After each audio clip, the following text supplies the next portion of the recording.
India has strongly hit back at the US and the European Union (EU) for criticizing India's purchase of Russian oil. In a statement, the Ministry of External Affairs (MEA) said that it was the West which had encouraged others to buy Russian oil to stabilize global energy markets. U.S. President Donald Trump on Tuesday once again warned India for buying Russian oil and said he would substantially increase the tariffs on New Delhi, as it is not concerned about the lives that are being lost in Ukraine. He, however, said that his administration will wait for what happens over the next fairly short period of time, noting that he has never stated a percentage of tariffs. "They're fueling the war machine. We do little business with India. They do a lot of business with us," Trump said, speaking to CNBC. "They have the highest tariff of anybody. We settled on 25%, but I think I'm going to raise that very substantially over the next 24 hours because they're buying Russian oil."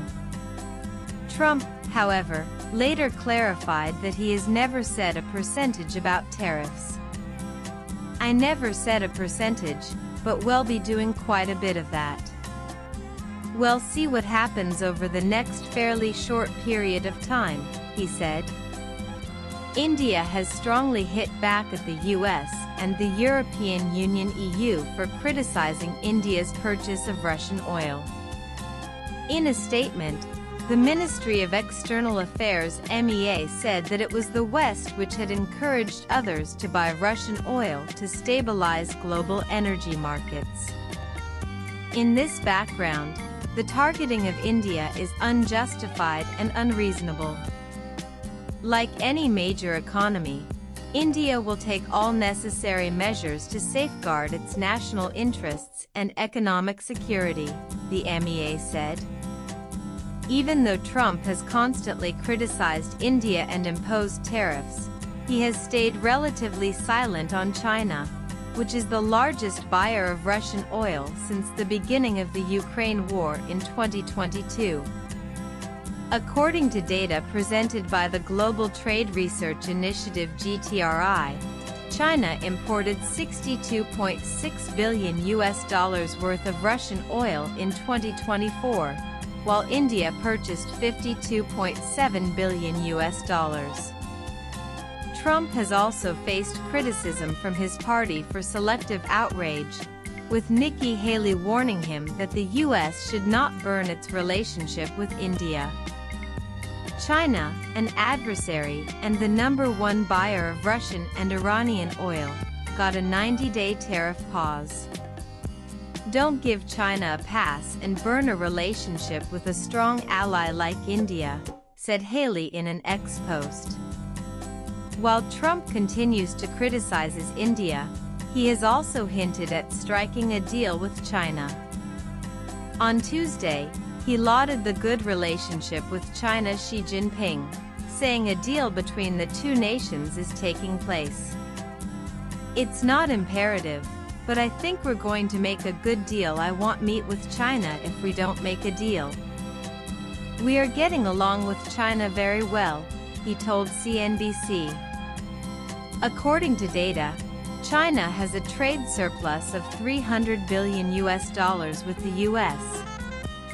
In addition to this, China also controls 90% of the world's rare earth mineral processing capacity, which could be a reason why Washington is taking a soft stand against Beijing, as per experts.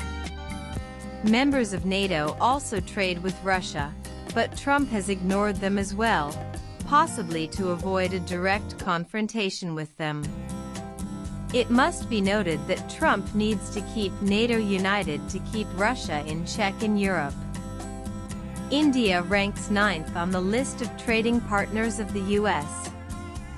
However, Trump is irked because the U.S. has a trade deficit of $45 billion against India's $87 billion exports to Washington. Because of this, Trump has said that India has not been a good trading partner. Thus, Trump aims to reduce this deficit by forcing India to buy more arms and ammunition, and oil and gas from the U.S. Notably, India's purchase of U.S. crude has also increased by 50% since Trump came to power in January this year, as per the U.S. Energy Information Administration. Another fact that should be mentioned here is India's imports from Russia have also reduced by 9.8%, amounting to $9.2 billion US dollars, as per the GTRI. While Trump wants more economic links, he is ignoring the trade in services between the two countries, as India is also a huge sender of students and tourists to the U.S. According to the Office of the U.S. Trade Representative, the U.S. total services trade exports plus imports with India totaled an estimated $83.4 billion US dollars in 2024. The U.S. services exports to India in 2024 were $41.8 billion US dollars, up 15.9%, $5.7 billion US dollars from 2023. The Indian government has remained firm on its stand. Last week, Union Commerce and Industry Minister Piyush Goyal had also briefed Parliament about Trump's tariffs and said that the central government will take all steps to protect in